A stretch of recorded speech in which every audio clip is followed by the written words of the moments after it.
Qu'est-ce qu'on fait le 12 septembre quand on se réveille à New York sous un nuage rouge et cendre, effondré sous le double choc? Qu'est-ce qu'on fait encore le 7 août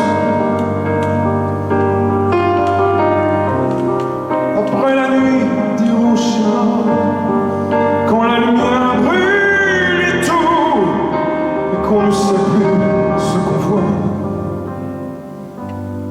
Après le drame, les larmes et l'acide, de quel silence ou quel vacarme doit-on remplir le vide? On met un pied devant et on se tient debout. On fait un mouvement et on respire un grand coup.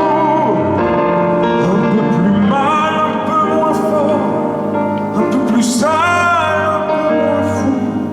Il faut bien vivre encore. Il paraît que ça vaut le coup. Qu'est-ce qu'on fait encore le 5 juin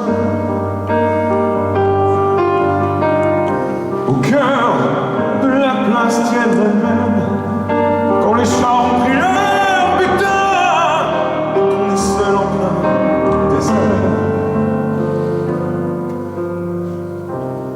Qu'est-ce qu'on fait le 14 novembre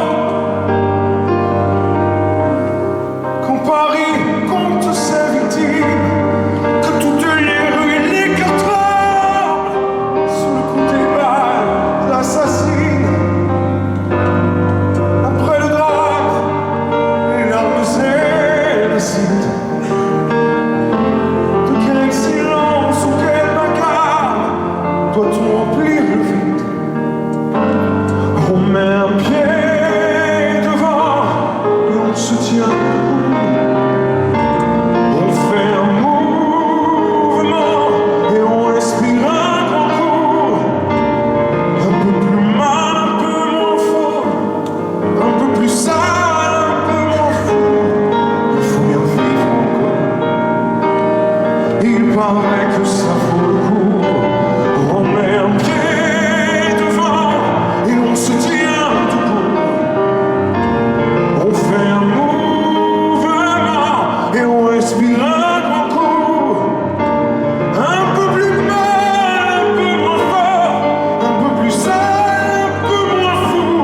Il faut bien vivre encore. Il faut bien vivre encore.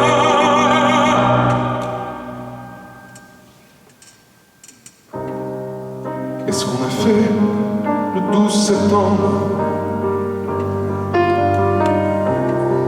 Qu'est-ce qu'on fait le 12 septembre?